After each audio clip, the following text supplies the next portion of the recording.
All right, Raider Nation, welcome back to the Raider D podcast. I am your host, the Raider D, and today we're going to be talking about the injury to Colton Miller, how that's going to affect the offensive line, Max Crosby, a few things that he said, as well as Geno Smith and Ashton Jeanty. All that and more on today's episode of the Raider D podcast. Yes, I have had 2 cups of coffee already, and I am zooming and ready to rock and roll. Here is the deal. Number one, the Raiders are 1-3. We know that. The Raiders lost a game that we should have won handedly against a bad Chicago Bears team.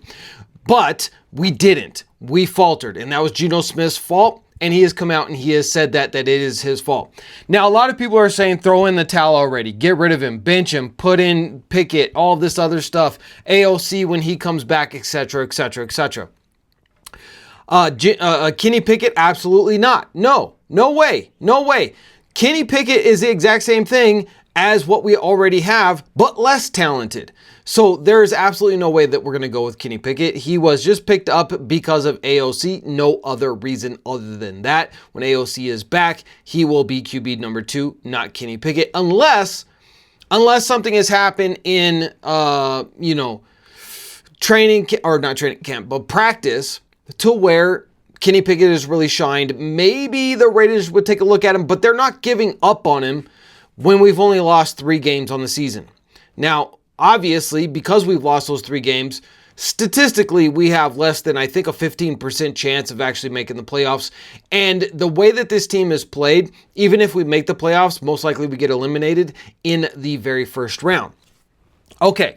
Now, with that being said, what do the Raiders need to do moving forward? Well, number one, we got to figure out this offensive line, because even though they did play better this past week against the Chicago Bears, it was against the Chicago Bears, who have been horrible against the run all season.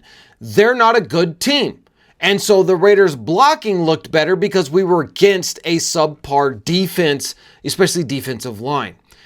So I don't expect at this point in time to see the Raiders offensive line do that type of blocking when we go up against much better defensive lines. Even the Indianapolis Colts, which is coming up, they have a better defensive line than Chicago. So now we have Colton Miller. We've seen Colton Miller go out, had a high ankle sprain. That means he could be out for, at least 4 to 5 weeks. High ankle sprains, they take a long time to heal, especially when you're a big man like Colton Miller. Well, we got some devastating news, and that is Colton Miller has a hairline fracture in his leg to go with it. That means Colton Miller is probably out for this season. Reason being is because as a offensive lineman, a left tackle, a huge human being, it takes longer for those guys to heal up than it does a smaller guy, like a wide receiver or a running back, right? Takes longer for them to heal up, and they're more prone to an injury because of the fact of the weight that they have to move just with their own body, but then the contact that they come in with all of the defensive linemen that they come into contact with. So he could be out perceivably for the rest of the season. What does that mean for the offensive line? Well, it means that we're going to have to go with our 3rd round backup left tackle. End of story. A rookie. And we don't know how he's going to play, but we'll see once he gets in there. We'll see what he can do. But I think as it stands right now, I do not have high expectations for this team this year.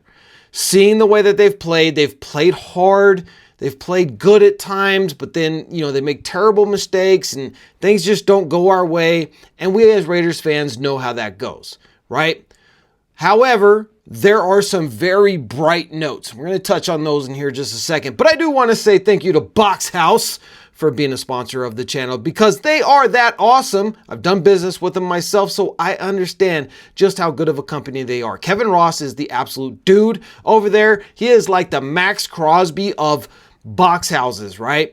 If you need a tiny home, if you need an ADU, if you want to downsize from your very expensive home that you can no longer afford because of the economy and the prices and all this other stuff, you want to sell it off and you want to downsize, give Box House a call, because they are a phenomenal company. They have a phenomenal product, phenomenal customer service. They'll take good care of you. The phone number is on the screen and the link is down in the description. Go check out their entire lineup. Give them a call today and tell them Raider D sent you. Raider Day. I am the Raider Day. I am the Raider of the day in my house because right now I'm in here by myself. So yeah.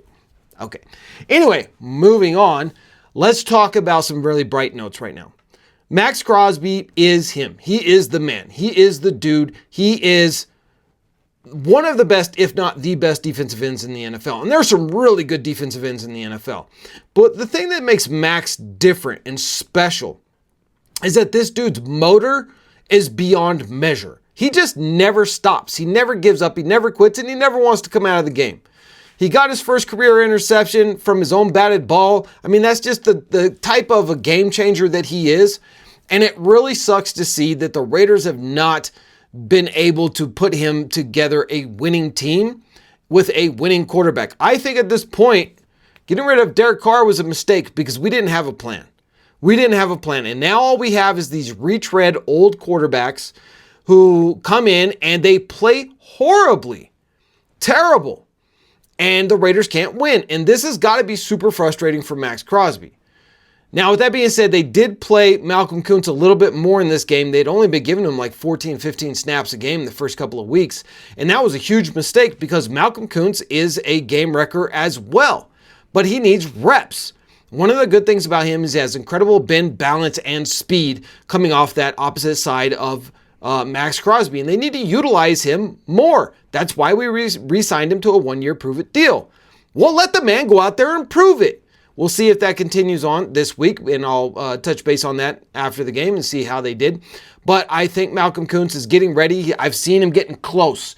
He keeps getting close. He's right there for the sack. And he's still making a bunch of pressures. He's making a bunch of tackles. So he's doing his job. But he needs to be out there a lot more than what the Raiders have been playing him. And I know they wanted to work him back in slowly because he's coming off the injury and all that stuff. Hogwash. Put the man in there. Let him cook. Ashton Jeanty. For everybody who said that Ashton Jeanty is not him, I even said, listen, Ashton Jeanty was a mistake in drafting at pick number 6 for the reason, not because he's not good, not because he's not great or has the potential to be great, but because the Raiders weren't ready for a running back of his caliber with this offensive line that we have and the quarterback situation that we have with the Raiders. If we would have had a better offensive line, if we had had a Philadelphia Eagles style offensive line, Ashton Jeanty would be leading the NFL right now in yards and touchdowns. I mean, he put up a hat trick on Sunday, and the dude threw up rushing yards, over 130 rushing yards, only on 21 carries. Average 6.1 yards per carry. So everybody was saying, oh, he ain't got that it factor. Nonsense. Nobody has the it factor if they don't have an offensive line to open up a hole. If you're being hit behind the line 9 out of 10 times by a defensive tackle, I don't care if you're Saquon Barkley or Barry Sanders himself in his prime, you're not going to be good. Once the Raiders were able to open up some holes for him, again, because we were playing a bad defensive line, a banged up defensive line too, Ashton Jeanty was able to show what he can do and how he can cook. Utilize him more in the passing game. Get him out there on more of those design passes, running back screens, etc. like that. You've got to get it in your playmakers' hands. The other thing I want to say is, listen, I know that Brock Bowers is injured, but we only threw the ball to him a handful of times in this game. Makes absolutely no sense. Brock Bowers is a superstar. Get the ball in the hands of your superstars. Dante Thornton Jr. has the potential to be a star in the NFL because of his athleticism, but stop throwing the ball to him 6 times a game. He is out there as a decoy right now. He's a rookie. Throw the ball to your playmakers, your stars. Jacoby Myers, Brock Bowers, Ashton Jeanty, in that order. And why in that order? Well, because Jacoby is the guy who can catch all the underneath small stuff. And then to Brock Bowers, he can get you more of that intermediate big catch stuff that he can push into big plays. And then obviously hand the ball off to Ashton Jeanty. It's why you drafted him at pick number 6. Come on, let's go. Pete Carroll, get it together. You're a veteran Super Bowl winning coach. You are a college champion coach. Get it together. It's a simple fix. Everyday average fans like me can figure this out. I'm sure you can figure it out. Let's see if the Raiders are able to do it this week, guys. Drop your comments down below. Let me know how you guys feel about the Raiders team right now. And should the Raiders be given the ball 25 to 30 times to Ashton Jeanty every single game?